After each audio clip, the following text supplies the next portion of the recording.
Bismillahirrahmanirrahim. Assalamualaikum warahmatullahi wabarakatuh.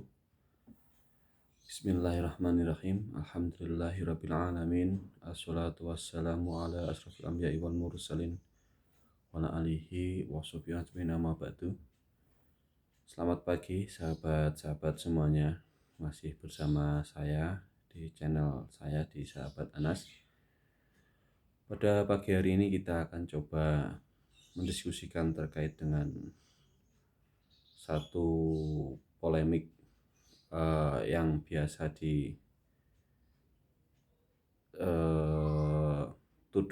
kepada orang-orang non-nahliyin ya, terkait dengan doa orang lain kepada si mayit yang meninggal, apakah itu sampai atau tidak.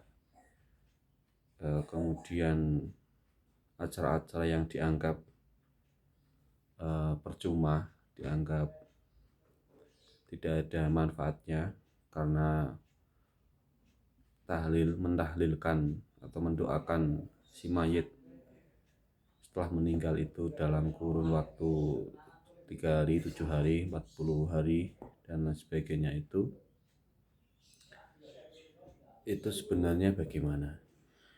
Kalau saya menjelaskan, jadi itu sebenarnya begini.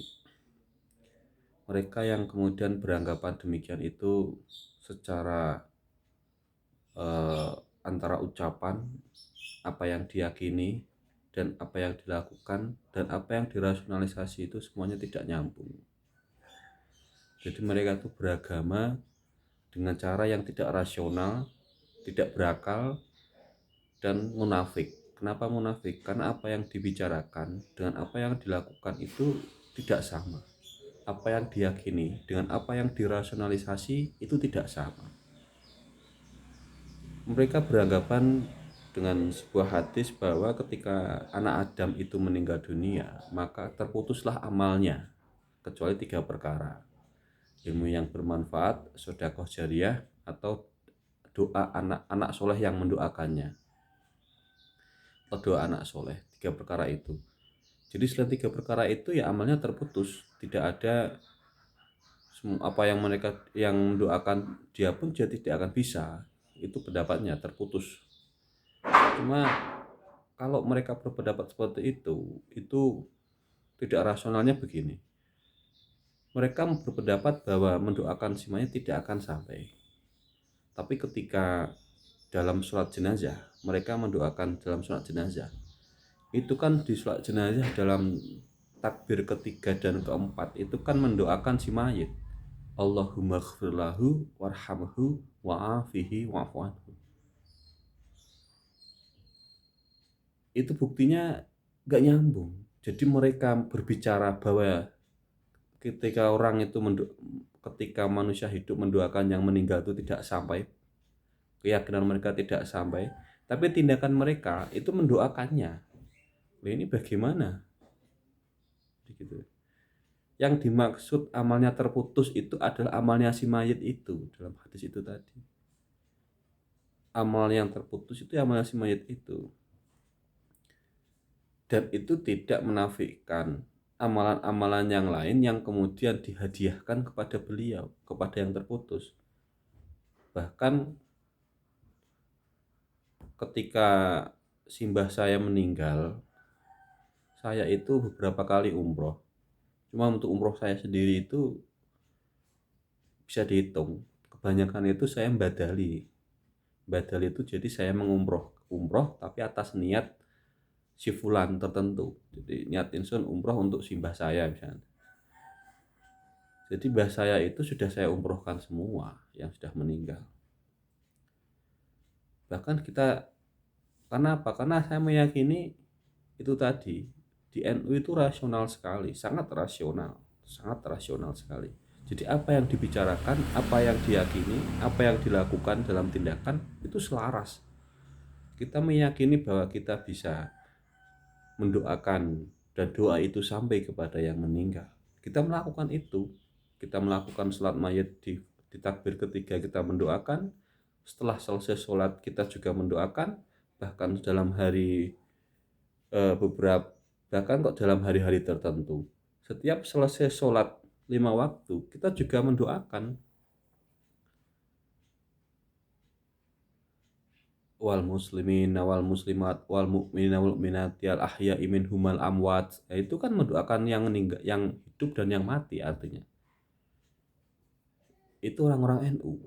Jadi ketika kita berpendapat, melakukan sesuatu, beramal ya, dan merasionalisasi sesuatu, itu masuk akal orang-orang NU itu.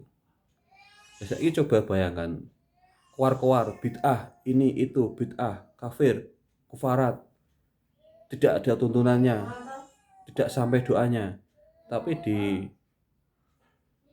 sholat mayit itu kan juga mendoakan. Ya, keluar tidak sampai doanya, amalnya terputus. Nah, kenapa didoakan dalam sholat mayit itu, padahal sudah menjadi kesepakatan ahli fikih loh. Sholat mayit itu dalam takbir ketiga dan keempat, itu kan munafik namanya.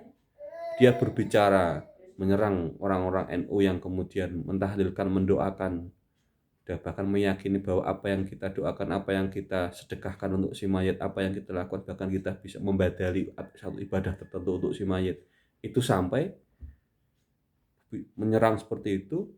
Tapi dalam tindakan, dalam sunat jenazah, dia mendoakan si mayat juga. Nah, terus kalau meyakini tidak sampai doa itu, kenapa mendoakan dalam surat mayat itu, surat jenazah itu? Ini kan lucu logika mereka yang dibangun. Terus membidah-bidahkan, mengkafir-kafirkan apa yang dilakukan oleh kebanyakan orang-orang tadi. Padahal mereka sendiri berbicara membidahkan seperti itu, tapi melakukan, mendoakan temannya yang meninggal tadi, yaitu dalam sholat jenazah atau dalam sholat gaib. Itu kan takbir ketiga keempat itu kan mendoakan si mayit. Jadi yang dimaksud terputus amalnya ini adalah amalnya si mayit itu sudah tidak bisa beramal lagi. Dia tidak bisa beramal lagi, kecuali apa yang sudah dia lakukan. Lakukannya apa? Dulu beramal jariah, dulu punya ilmu yang bermanfaat, dulu punya anak yang solih yang mendoakannya. Kecuali itu, selain itu dia sudah tidak bisa beramal lagi. Terputus amalnya itu maksudnya itu pribadinya. Bukan berarti menafikan amalan-amalan yang lain yang dihibahkan kepada dia. Tidak, dia tidak merujuk ke situ, makna hadis itu. Tapi yang dimaksud terputusnya itu adalah terputus amal yang bersangkutannya itu, kecuali apa yang sudah dilakukan dalam 3 perkara tadi. Ilmunya yang dulu semasa di dunia itu manfaat atau tidak, jariahnya itu sampai manfaat atau tidak, akan terus mengalir, dan juga anak yang dia bimbing menjadi soleh atau tidak. Selain itu, dia masih bisa mendapatkan hadiah dari teman-temannya, dari sesama muslimnya, dari sesama muslim, dari saudara-saudara muslim kita, dari teman-teman, guru, murid, dan lain sebagainya. Itu masih bisa, karena ikatan itu tidak hanya ikatan keluarga, tapi juga ikatan pertemanan semasa di dunia, ikatan guru murid, dan ikatan-ikatan yang lain selama di dunia itu pun juga akan terbawa sampai nanti di akhirat, karena akan saling diklarifikasi pertemanan itu, apakah memang lillah, hanya kepada Allah, untuk Allah, atau untuk pertemanan dalam pemufakatan jahat selama di dunia. Itu nanti akan terklarifikasi. Jadi di NU ketika merasionalisasi sesuatu, bertindak secara fikih itu rasional sekali, rasional, dan kemudian apa yang dibicarakan, apa yang dirasionalisasi, apa yang diyakini itu selaras. Jadi bisa diterima akal sehat. Bisa diterima akal sehat itu. Berbeda dengan yang di luar minhum itu yang sering mengkeluarkan, mengkafir-kafirkan, membidah-bidahkan itu. Mereka tidak meyakini doa ya, orang hidup kepada orang mati itu sampai, bahkan sampai membidah-bidahkan, mengkafir-kafirkan, bahkan sampai menganggap itu perbuatan syirik, bahkan sampai menganggap itu sesuatu yang tidak berguna.